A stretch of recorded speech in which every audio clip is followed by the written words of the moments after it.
For nearly 5 decades, the Water Research Commission, also known as the WRC, has served as South Africa's premier funder of water and sanitation-related research that is recognized globally. During 2019-2020, the WRC has continued to play its important role as a water sector knowledge hub by ensuring that its research and innovation products contribute to the improvement of sustainable water and sanitation services for all South Africans.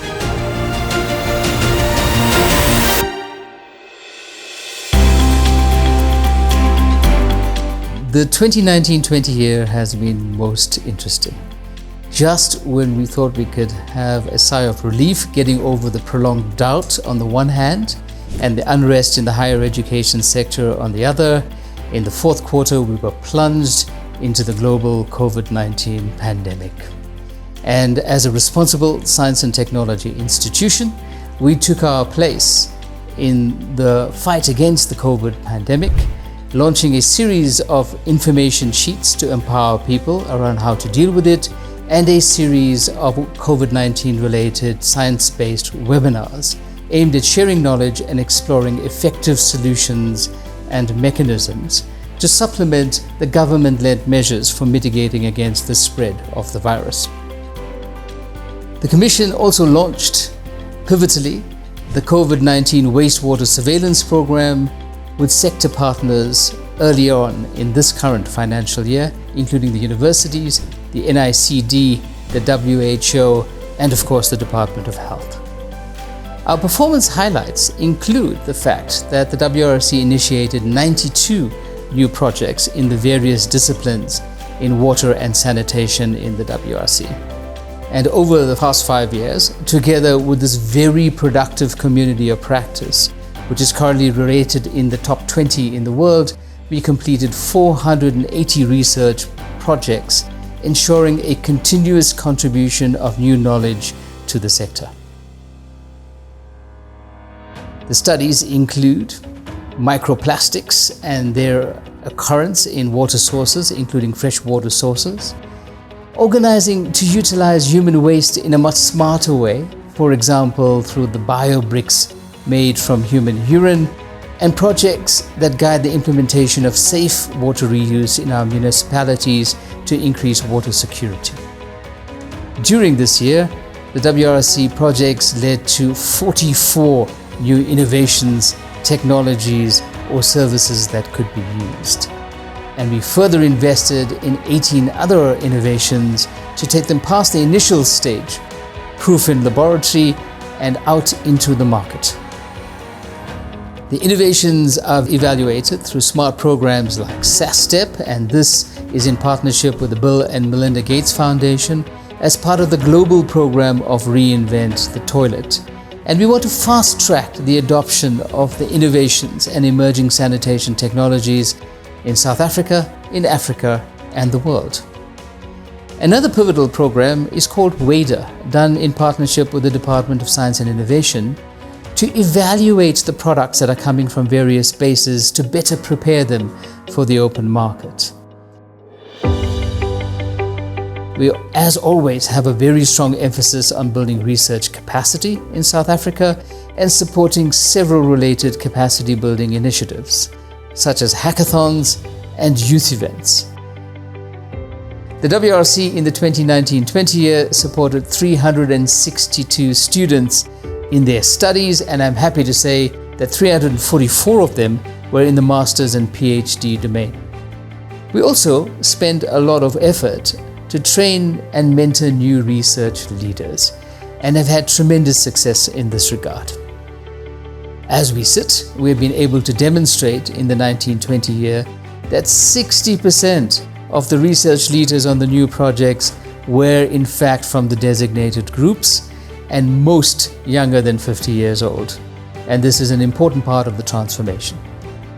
In addition, we place a lot of emphasis on organizing for communities not just to be the subjects of research, but to be active participants in this. And in the 1920 year, we had 109 projects that were community-based. And these included a variety of disciplines, including successful food gardens in schools and good measures, new toolboxes for emerging farmers to become more sustainable and successful. One of the highlights was the conclusion of the multi-use water schemes project, and this was done in the Vhembe district in Limpopo. It impressed the African Development Bank, one of our key partners in this project, so much that they now want to replicate this in every single country on the African continent. Now, a key part of what we do is to make sure that the knowledge we generate actually gets out there for people to be able to use.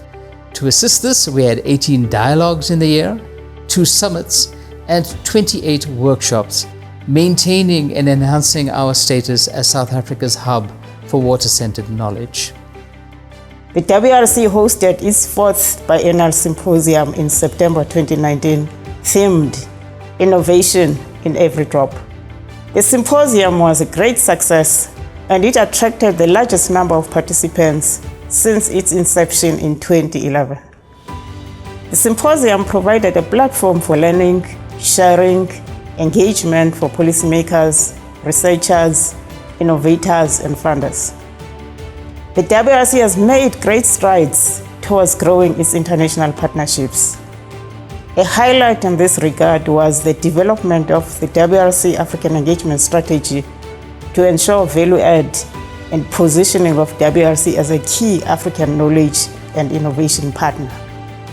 Engagements were initiated with key African partners to explore and form knowledge and innovation partnerships to respond to the COVID-19 pandemic and beyond.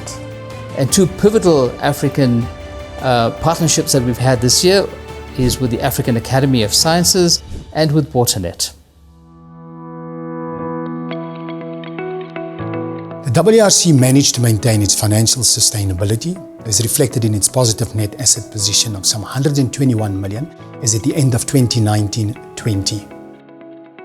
The water research levy, which is collected from various water users, continues to be the WRC's main source of revenue, accounting for some 76% of its overall revenue during the year under review. The WRC augments this income through leverage income. During 2019-20, this amounted to some 65 million, almost 24% of gross revenue. Of the 176 million RDI investment during the year, about 70% relates to research and development, while 30% is applied to projects focusing on innovation and impact, including demonstrations of new solutions. The WRC has reported a 38 million surplus, and this results firstly from generating some 14 million more leverage income than initially anticipated. This was also due to some key deliverables being produced earlier than planned and through 6 million expenditure savings. The WRC is proud to say that it has yet again achieved an unqualified audit from the Auditor General of South Africa. The WRC remains South Africa's foremost funder of water research.